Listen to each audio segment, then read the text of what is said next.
We have breaking news from Venezuela. So they have just had an earthquake of 7.5, where 32 have been unalived and hundreds have been injured. And CNN is reporting that back to back earthquakes in Venezuela have unalived dozens and injured hundreds. The toll is expected to rise after the strongest quake to hit the country in more than a century.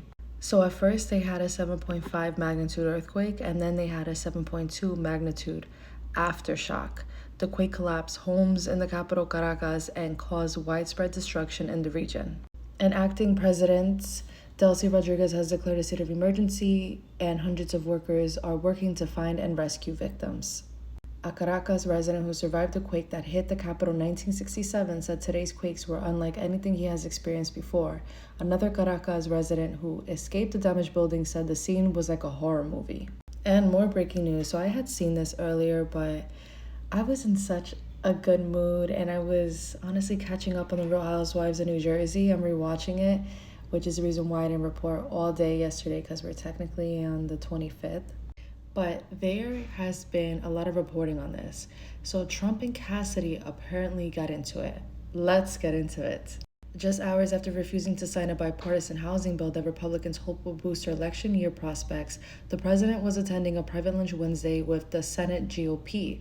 Trump wondered aloud how anyone could have voted for a war powers resolution a day earlier that seeks to block further U.S. military action against Iran. Cassidy, one of the 4 Republicans who backed the measure, was ready with an answer. I stood and said, "You have not told the American people what's going on. This is supposed to last 4 weeks. It's lasted 4 months. Our original objectives have not been achieved." And they were apparently going back and forth, and then Trump called him a lunatic to shut him down. That he was to sign, he ended up not doing so, and it was a bipartisan bill on affordable housing.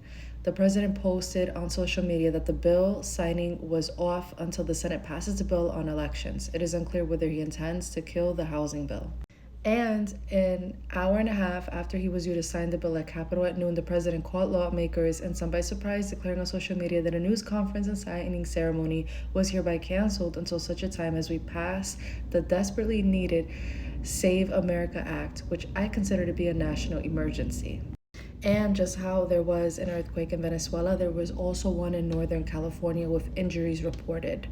And it knocked out power to thousands in Mendocino County, sending items plunging off store shelves. Officials said some injuries were reported. And a federal judge bars Trump from implementing proof of citizenship requirement to vote.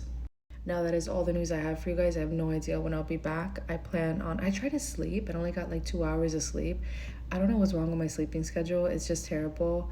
I've never looked like this with like my sidelines showing or like my bags like dropping, and so many of you guys have told me that.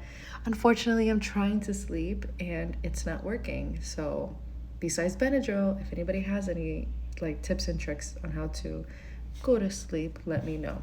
As always, let me know what your thoughts are in the comments. My Venmo is in my bio, and I'll see you guys later.